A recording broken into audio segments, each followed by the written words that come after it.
प्रिय मित्रों, इस वीडियो में तीन भाइयों की संघर्ष भरी कहानी बताया गया है।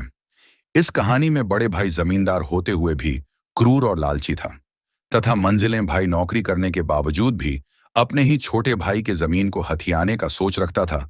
सबसे छोटा भाई एक गरीब किसान था और अपनी मेहनत और लगन से संघर्षों के साथ लड़ता रहा। इस कहानी में छोटे भाई ने अपनी संघर्ष पर विजय पाकर कैसे गांव के लिए एक आदर्श बन गया। कहानी को एक बार जरूर सुने। प्रिय मित्रों, नमस्कार। जय श्री राम। प्रिय मित्रों, आपसे एक विनम्र निवेदन है। अगर आप हमारे इस चैनल पर नए हो तो वीडियो को लाइक करके चैनल को सब्सक्राइब करें और हमें सहयोग करने की कृपा करें। एक समय की बात है, गर्मियों की तपती दोपहरी थी।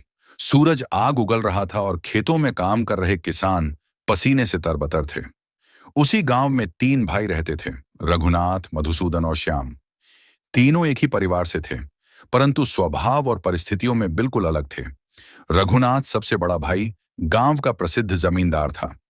उसके पास कई बीघा उपजाऊ भूमि थी, नौकर चाकर थे और धन दौलत की कोई कमी नहीं थी। परंतु वह उतना ही लालची और निर्दयी था। अपने किसानों से वह बेइंतहा लगान वसूलता और जो नहीं चुका पाते उनकी जमीनें हड़प लेता। उसकी निर्दयता का गांव भर में खौफ था। मधुसूदन, मंझला भाई, पढ़ाई लिखाई में तेज था और उसने शहर जाकर नौकरी कर ली थी। देखने में वह सीधा साधा लगता, परंतु भीतर से बड़ा चालाक और धोखेबाज था। वह दूसरों की कमजोरियों का फायदा उठाने में माहिर था। जमींदार भाई के साथ मिलकर कई लोगों को छल चुका था और छोटे भाई श्याम को भी हमेशा तुच्छ समझता था। श्याम सबसे छोटा भाई गरीब किसान था। उसके हिस्से में बस कुछ ही बीघा बंजर जमीन आई थी, जो खेती लायक भी नहीं थी।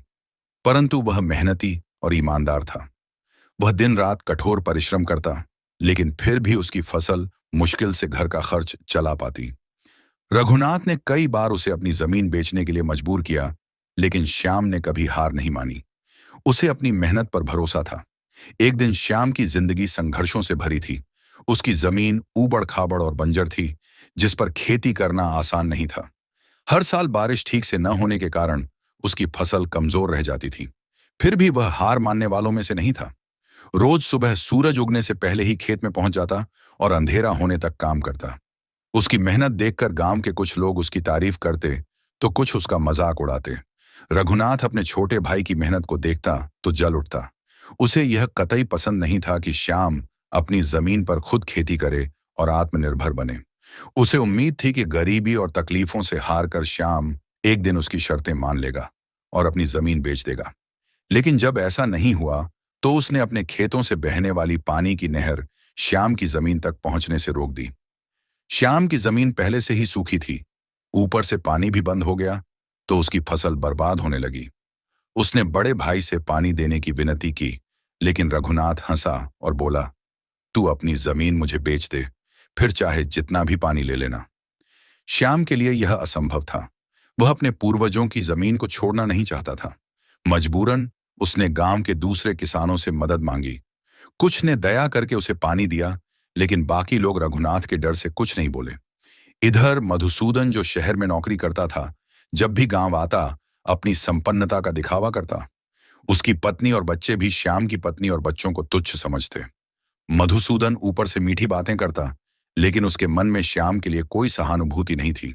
एक दिन मधुसूदन गांव आया और श्याम से बोला, देख भाई, तू बेकार में खुद को और अपने परिवार को कष्ट दे रहा है। रघुनाथ से पंगा लेना ठीक नहीं। मैं तुझे कुछ पैसे दे देता हूं, तू अपनी जमीन मुझे बेच दे। मैं तेरा भला चाहता हूं। श्याम को यह सुनकर बहुत दुख हुआ। उसे अपने ही भाई की नीयत पर भरोसा नहीं रहा। उसने साफ मना कर दिया। मधुसूदन को गुस्सा आ गया, लेकिन वह चुप रहा और मन ही मन एक योजना बनाने लगा। इधर श्याम की परेशानियां बढ़ती जा रही थीं। एक बार जब उसकी फसल थोड़ी ठीक होने लगी, तभी गांव में टिड्डियों का हमला हो गया। कई किसानों की तरह उसकी फसल भी बर्बाद हो गई।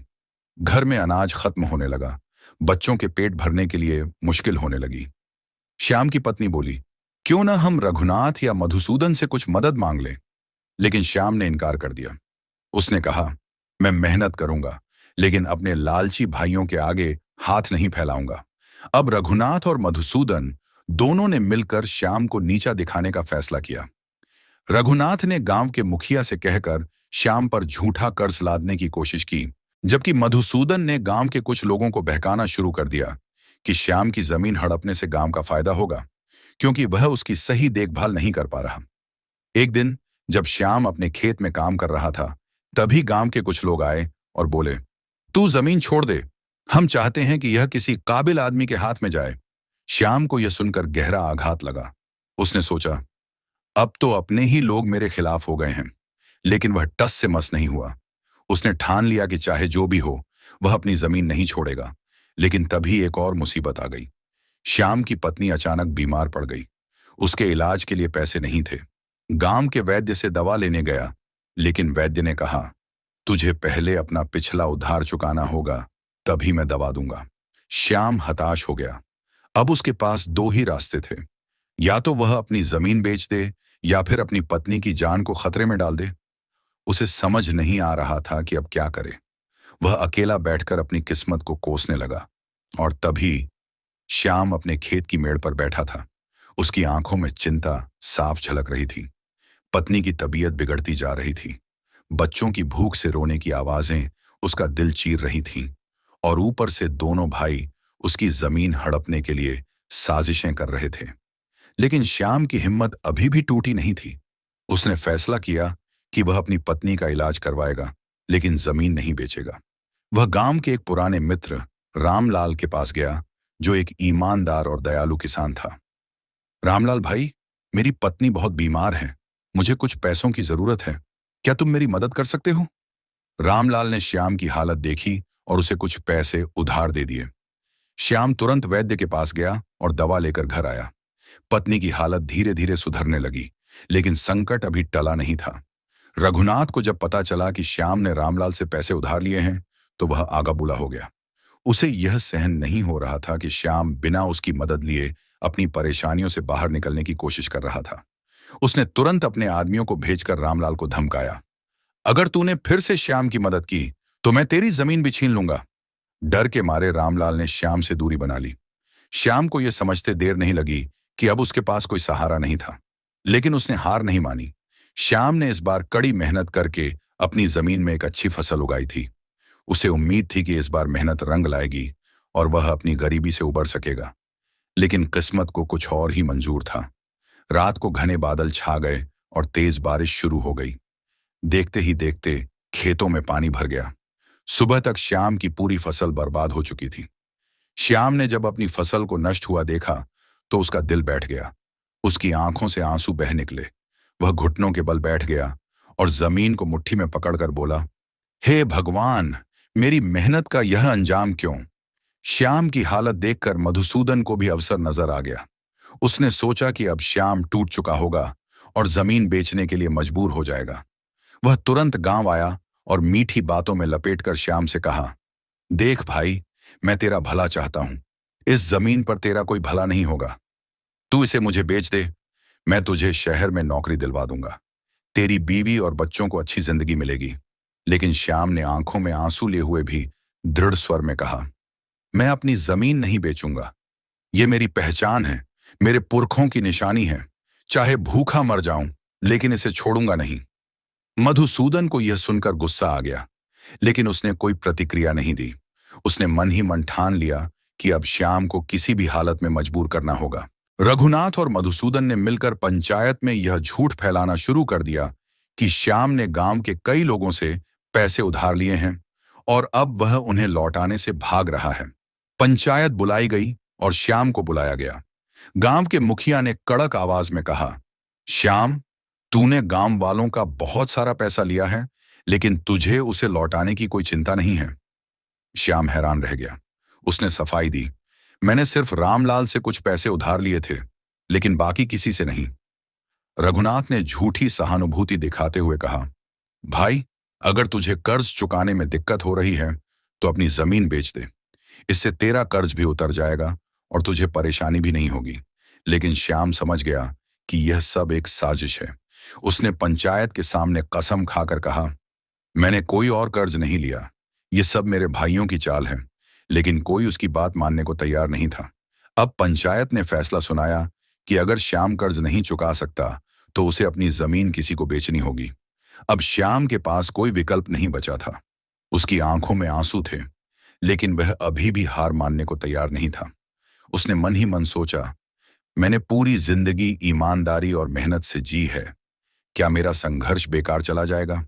गांव के लोग, जिनमें से कुछ श्याम की सच्चाई को जानते थे, अब भी चुप थे। किसी में भी रघुनाथ और मधुसूदन के खिलाफ बोलने की हिम्मत नहीं थी। श्याम पूरी तरह अकेला पड़ चुका था। भूख, गरीबी, समाज का अन्याय, सब कुछ उसके खिलाफ खड़ा था। लेकिन फिर एक दिन कुछ ऐसा हुआ जिसने सबको चौंका दिया। पंचायत के फैसले के बाद श्याम के पास कुछ ही दिन बचे थे। अगर उसने झूठा कर्ज नहीं चुकाया तो उसकी जमीन छिन जाएगी। उसे समझ नहीं आ रहा था कि अब क्या करे। एक तरफ भूख से बिलखते बच्चे थे, दूसरी तरफ पत्नी की बीमारी और ऊपर से दोनों भाइयों की साजिश। लेकिन उसने हार मानने से इनकार कर दिया। श्याम ने सोचा कि शायद अब इस गांव में रहना ही बेकार है। अगर उसे जमीन छोड़नी ही पड़े तो क्यों ना वह अपने परिवार के साथ किसी और जगह जाकर मजदूरी कर ले। कम से कम वह किसी के सामने झुकने को मजबूर नहीं होगा। उसने अपनी पत्नी से कहा, हम कहीं और जाकर नई जिंदगी शुरू करेंगे, यहां सिर्फ अपमान और साजिशें हैं। पत्नी ने उसकी बात सुनी और गहरी सांस लेते हुए कहा, हमारी जमीन हमारी पहचान है, अगर हम इसे छोड़ देंगे तो हमारे पास कुछ नहीं रहेगा। श्याम की आंखों में आंसू आ गए। वह जानता था कि उसकी पत्नी सही कह रही थी, लेकिन अब कोई रास्ता नहीं बचा था। इसी बीच एक और मुसीबत आ गई। रघुनाथ ने अपने गुंडों को भेजकर श्याम के घर के बाहर पहरा बिठा दिया। उसने यह घोषणा करवा दी कि जब तक श्याम अपना कर्ज नहीं चुकाएगा तब तक उसे गांव छोड़ने नहीं दिया जाएगा। अब श्याम अपने ही घर में कैद हो गया था। वह मजदूरी करने के लिए भी बाहर नहीं जा सकता था। घर में पहले से ही खाने का एक दाना नहीं था। बच्चे लगातार भूख से रो रहे थे। पत्नी की हालत बिगड़ती जा रही थी। श्याम ने अपने भाइयों के सामने हाथ जोड़कर कहा, जो तुम्हें चाहिए ले लो, लेकिन मुझे मेरे बच्चों के लिए कमाने दो। लेकिन रघुनाथ ठहाका मारकर हंसा और बोला, जब तक तू जमीन नहीं देगा तब तक तुझे कोई काम नहीं मिलेगा। अब श्याम के पास कोई चारा नहीं बचा था। वह गांव के लोगों के पास गया और मदद मांगी। उसने पंचायत के सामने कहा, मैंने किसी का कर्ज नहीं लिया, फिर भी मुझसे मेरी जमीन छीनी जा रही है। क्या आप सब इस अन्याय को चुपचाप सहते रहेंगे? लेकिन गांव के लोग चुप थे। कोई रघुनाथ से दुश्मनी नहीं लेना चाहता था। कुछ लोगों को श्याम के लिए दुख था, लेकिन वे कुछ बोलने की हिम्मत नहीं जुटा पाए। अचानक मधुसूदन आगे बढ़ा और नकली चिंता दिखाते हुए बोला, भाई, हम सब तेरी भलाई चाहते हैं। तू अपनी जमीन देकर शहर चल, हम तुझे वहां अच्छी नौकरी दिलवाएंगे। श्याम को यह सुनकर और गुस्सा आ गया। उसने कड़क आवाज में कहा, मैं मेहनत करके खा सकता हूं, लेकिन अपनी जमीन नहीं दूंगा। ये मेरी आत्मा है। रघुनाथ ने यह सुना और गुस्से से लाल हो गया। उसने अपने आदमियों को इशारा किया। कुछ ही पलों में श्याम को घसीटकर पंचायत के बीच लाया गया। अब पंचायत का फैसला होना था। रघुनाथ के प्रभाव में आकर गांव के मुखिया ने कहा, श्याम, तूने अगर 3 दिन के भीतर कर्ज नहीं चुकाया तो यह जमीन तुझसे छीन ली जाएगी। श्याम ने जब यह सुना तो उसकी आंखों में आंसू आ गए। उसे अपने ही गांव से कोई न्याय नहीं मिला। अब उसके पास सिर्फ 3 दिन थे। न पैसा था, न खाने को अनाज। उसे समझ नहीं आ रहा था कि क्या करे। थक हार कर श्याम पास के एक अन्य गांव में गया, जहां उसके पिता के पुराने मित्र रहते थे। उसने सोचा कि शायद वे उसकी मदद कर सकें, लेकिन वहां पहुंचते ही उसे एक और बुरी खबर मिली। वह बुजुर्ग अब इस दुनिया में नहीं रहे थे। अब श्याम की आखिरी उम्मीद भी टूट चुकी थी। वह खाली हाथ घर लौट आया। घर पहुंचते ही उसकी पत्नी बेहोश पड़ी मिली। भूख और बीमारी ने उसे तोड़ दिया था। श्याम के बच्चे मां के पास बैठे रो रहे थे। श्याम ने अपनी पत्नी का हाथ पकड़ा और धीरे से बोला, बस कुछ और सह लो, मैं कुछ करता हूं। लेकिन अब उसके पास कोई रास्ता नहीं बचा था। 3 दिन के अंदर उसे या तो कर्ज चुकाना था या अपनी जमीन से हाथ धोना था। वह घुटनों के बल बैठ गया और पहली बार जोर जोर से रो पड़ा। अब आगे क्या होगा? श्याम को दिए गए 3 दिन बीत चुके थे। अब उसे पंचायत के सामने पेश होना था। उसके मन में कोई उम्मीद नहीं बची थी, लेकिन उसकी आत्मा अभी भी हार मानने को तैयार नहीं थी। गांव की चौपाल में पंचायत बैठी थी। चारों तरफ गांव के लोग खड़े थे। बीच में श्याम को लाकर खड़ा कर दिया गया। मुखिया ने गंभीर स्वर में कहा, श्याम, 3 दिन पूरे हो गए हैं। तूने कर्ज नहीं चुकाया। अब तुझे जमीन छोड़नी होगी। श्याम की आंखों में आंसू आ गए, लेकिन उसने खुद को संभाला। उसने हाथ जोड़कर कहा, मुखिया जी, मैंने किसी से कोई कर्ज नहीं लिया, यह सब मेरे भाइयों की साजिश है। आप मेरे साथ अन्याय मत कीजिए। रघुनाथ ठहाका मारकर हंसा और बोला, देखो, यह कितना अच्छा नाटक करता है। अगर कोई कर्ज नहीं लिया तो पैसे कहां से आए? और अगर तेरी हालत इतनी बुरी है तो जमीन देकर क्यों नहीं चला जाता? गांव के लोग खुसर फुसर करने लगे। कुछ को श्याम की हालत पर तरस आ रहा था, लेकिन कोई रघुनाथ के खिलाफ बोलने की हिम्मत नहीं कर रहा था। श्याम की नजर चारों ओर गई। गांव के वही लोग जिनके साथ उसने बचपन बिताया था, जो कभी उसके खेतों से अनाज उधार लेकर गए थे, वे सब आज चुप थे। उसने एक आखिरी बार गुहार लगाई, क्या कोई नहीं जो मेरे लिए बोले? क्या यह न्याय है? लेकिन वहां सन्नाटा था। तभी मधुसूदन आगे बढ़ा और बनावटी सहानुभूति दिखाते हुए बोला, भाई, मैं तुझे एक आखिरी मौका देता हूं। मैं तेरी जमीन के बदले तुझे कुछ पैसे दे सकता हूं, जिससे तू अपनी पत्नी का इलाज करा सके और बच्चों को खाना खिला सके। श्याम ने उसकी आंखों में देखा। वहां केवल छलावा था। वह जानता था कि एक बार जमीन हाथ से निकल गई तो फिर कुछ नहीं बचेगा। उसने ठान लिया, अब या तो न्याय मिलेगा या फिर कुछ भी नहीं बचेगा। श्याम ने पंचायत के सामने जोर से कहा, अगर मुझे जमीन से बेदखल किया गया तो यह मेरी हत्या के बराबर होगा। यह जमीन मेरी आत्मा है, इसे मैं किसी भी हालत में नहीं छोड़ूंगा। रघुनाथ गुस्से से बोला, तो तुझे जबरदस्ती हटाना पड़ेगा। फौरन उसके गुंडे आगे बढ़े। उन्होंने श्याम को पकड़ने की कोशिश की, लेकिन तभी एक चमत्कार हुआ।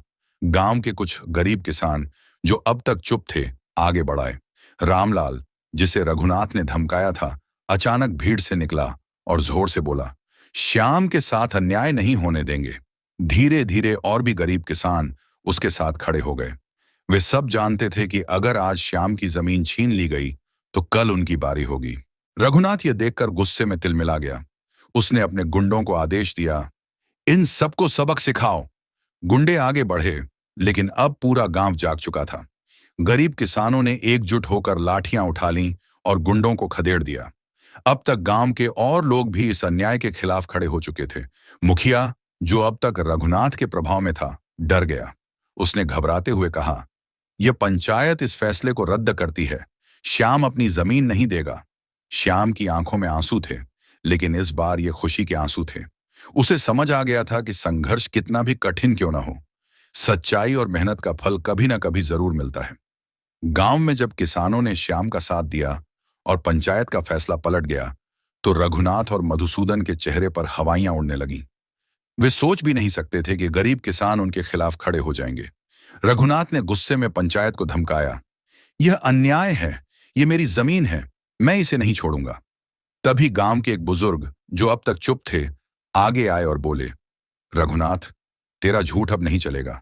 हमने खुद देखा था कि श्याम ने तुझसे कोई कर्ज नहीं लिया था। यह सब तेरी साजिश थी। गांव वालों ने हामी भरी।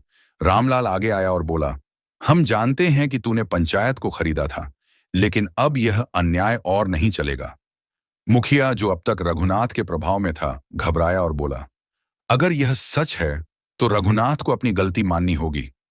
गांव वालों के विरोध से रघुनाथ घबरा गया, लेकिन उसकी लालच ने उसे अंधा कर दिया था। उसने अपने गुंडों को फिर से इशारा किया, लेकिन इस बार किसान पूरी तरह तैयार थे। लाठियां उठ चुकी थीं। लोग अब अपने अधिकारों के लिए लड़ने को तैयार थे। गुंडों ने जैसे ही हमला करने की कोशिश की, किसानों ने उन्हें चारों ओर से घेर लिया। कुछ ही देर में रघुनाथ और उसके गुंडे जमीन पर पड़े कराह रहे थे। तभी गांव के कोतवाल को बुलाया गया।